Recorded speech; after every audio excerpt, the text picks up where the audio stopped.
to this class, the first of its kind.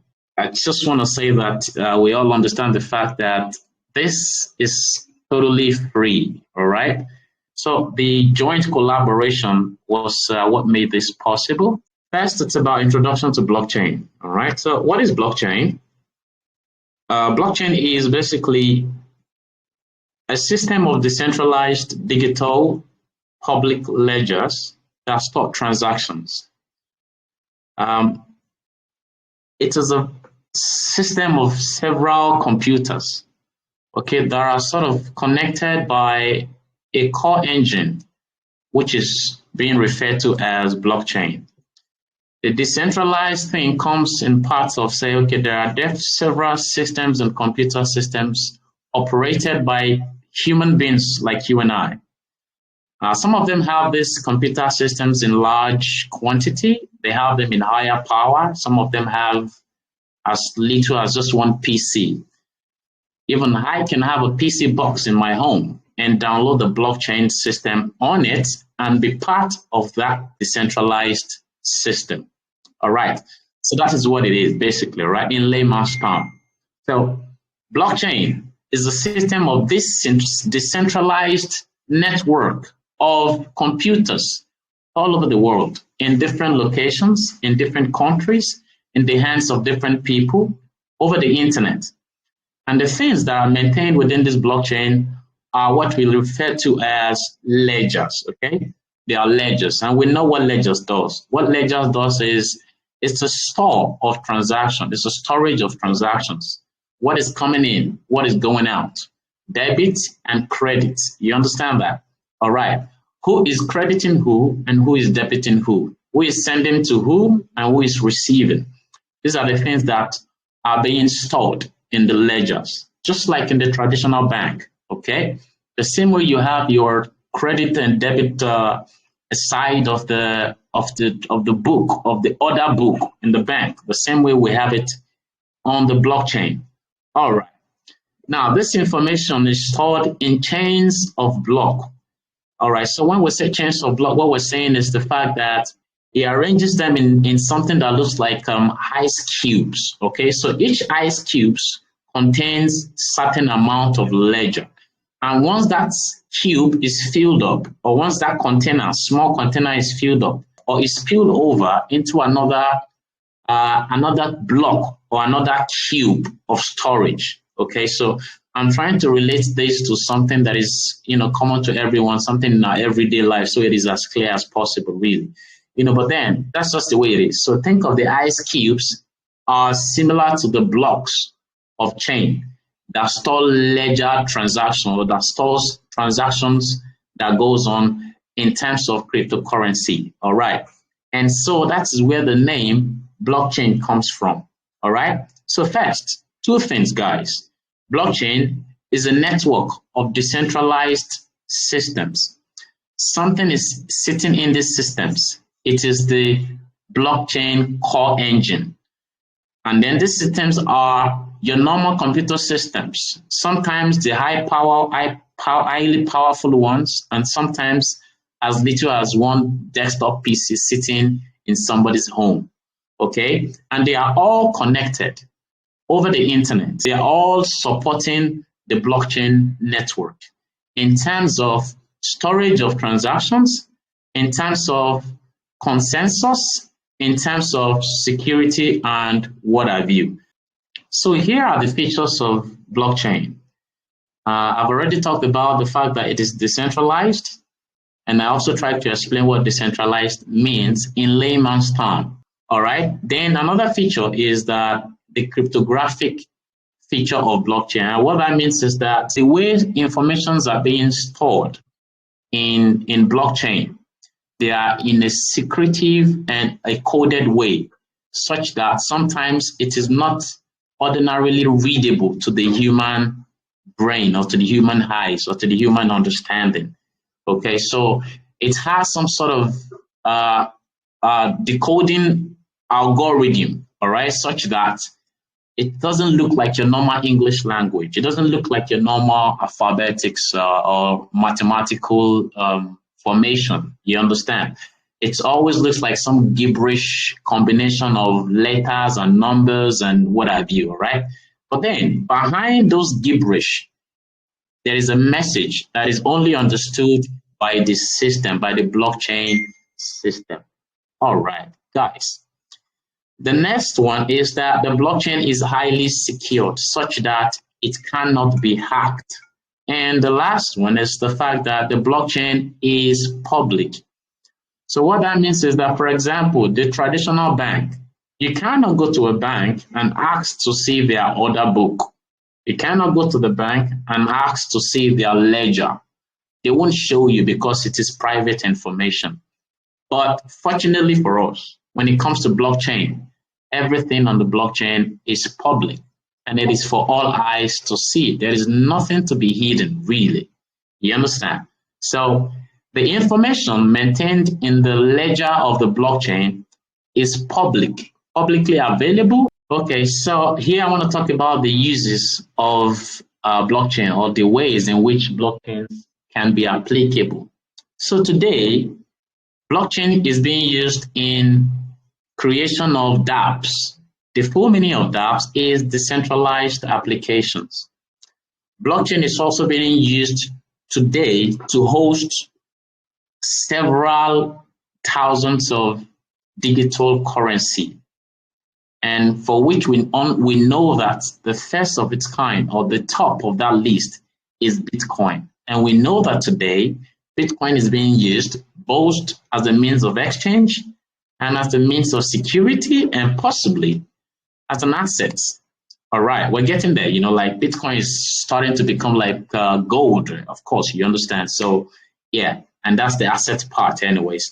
And also, blockchain is being used today to create tokens. And I said business tokens, really, and this is the reason why I said business tokens. So I like to think of tokens as a similar thing to the shares of a company. All right, and lastly, the last use. Okay, guys, these are just 4 basic ones. There are several uses of blockchain, but these are just like the common ones. Okay, so the last one is the ledger. Okay, so I have also touched on the fact that the blockchain is being used to store transactions, records, which we refer to as ledger. You know, so that's it. All right, moving on, guys. There are 2 major parts to blockchain.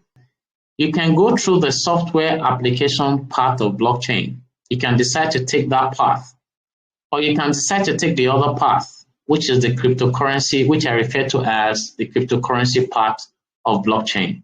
There are several languages today, software languages today, in blockchain that you can use to create games, that you can use to create softwares, that you can use to create decentralized exchanges, that you can use to create tokens. In fact, these languages are what are being used to create the tokens that we go onto these exchanges to buy today. The blockchain has its own programming languages, which are applicable on the blockchain network, which are applicable on the blockchain system.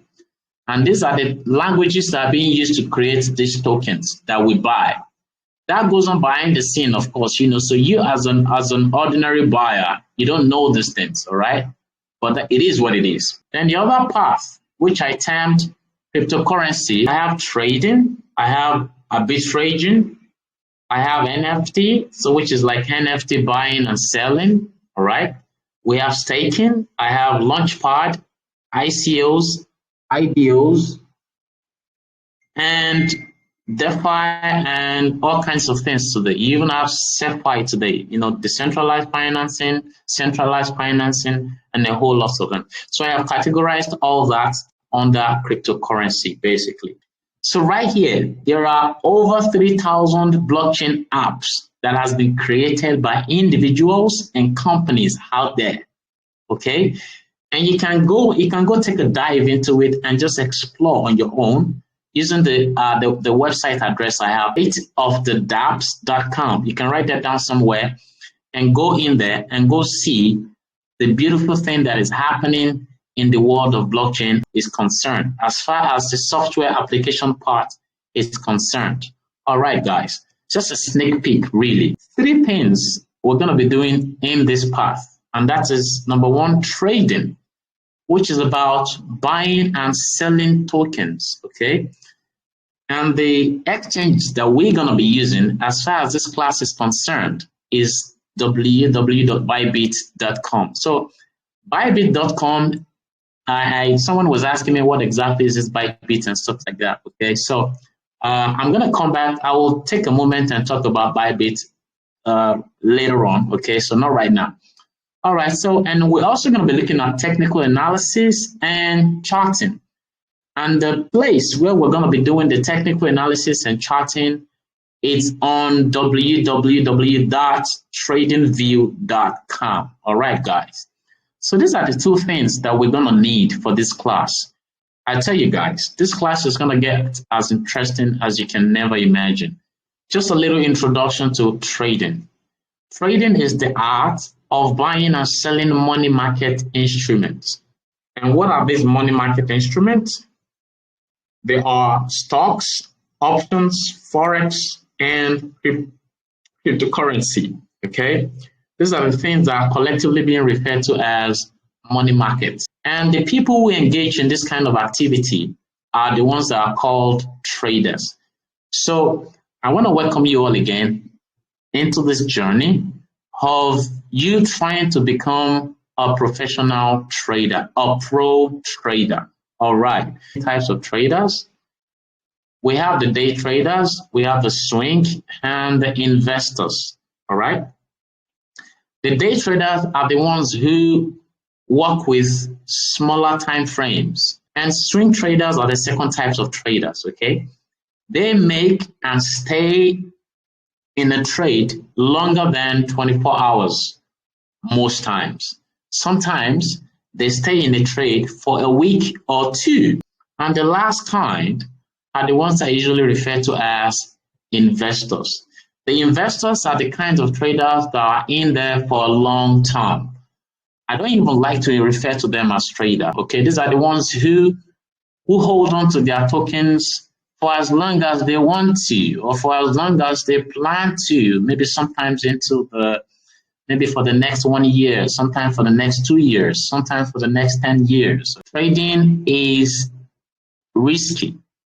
It is volatile. And you really have to know what you're doing before you go into it, okay?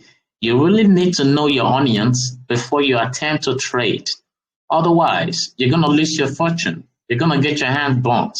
You understand? And so, guys, I usually like to say that disclaimer, okay? Every information in here is basically for educational purposes. It is not financial advice in any way. I usually say that for traders, you need to decide what kind of trader you want to be. Do you want to be a day trader? Do you want to be a swing trader?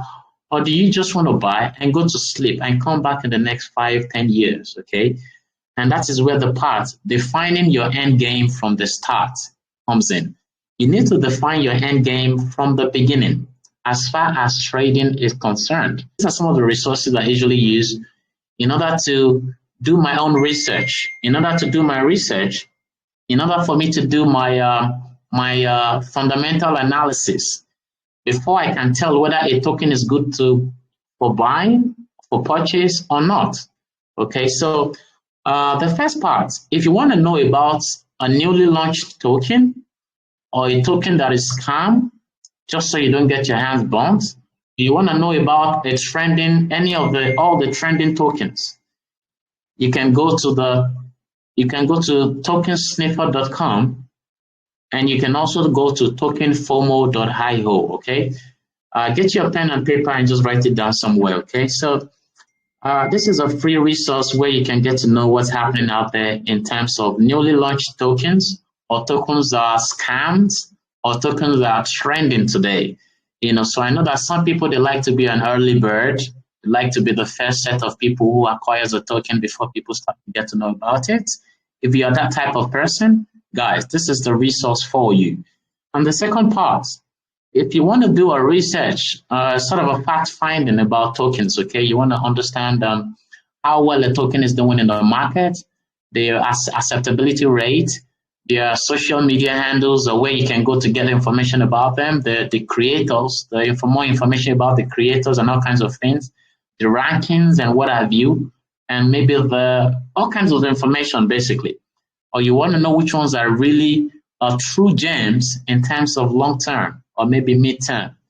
Okay, you can go to moonfactor.com. So here I'm just going to take a moment and just talk about ByBit. Okay, ByBit is an exchange, guys. It's an exchange site, just like Binance. I know a lot of us are conversant with Binance. Okay, so ByBit is just like that. But of course, ByBit is not as old as Binance. Okay, so if Binance has been around for maybe 20 years, think of ByBit as being around for just 10 years. All right. But I can tell you for a fact, guys, ByBit is really smooth. ByBit is the number one choice for traders out there. Okay, it's the number one choice for traders, both pro and expert traders or newbies. And these are due to certain reasons. Number one, today, ByBit has flexible KYC. ByBit will give you first-time deposit bonus. And if you use my link to sign up, okay, my link which I've shared previously in the group, you are eligible for up to $100 bonus just by signing up with my link, guys. Number three, this exchange site is easy and simple to use. It is the most friendly platform such that it is user-friendly. You really don't have to go through tutorials for you to be able to use this exchange.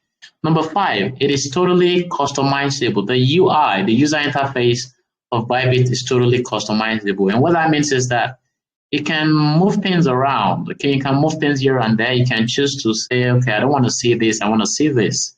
All right.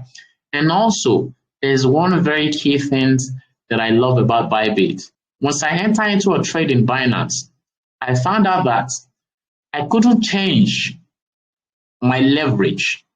I won't be able to change my leverage once I have already initiated that trade. I am unable to change my leverage, maybe from 5x to 10x, maybe from 10x to 20x. But I can do that with ByBit. I could do that with ByBit. And that was just one of the things that melted my heart the first time I found out about it. Okay? And secondly, is the fact that I can increase the size of my leverage. And lastly, number seven, second to the last anyways, is the fact that you as a user, you have total control over your accounts. Okay? And lastly, which I just talked about, is the fact that you can adjust your order size for a running trade, for an already running trade. All right, guys. Thank you guys for being part of this introductory class.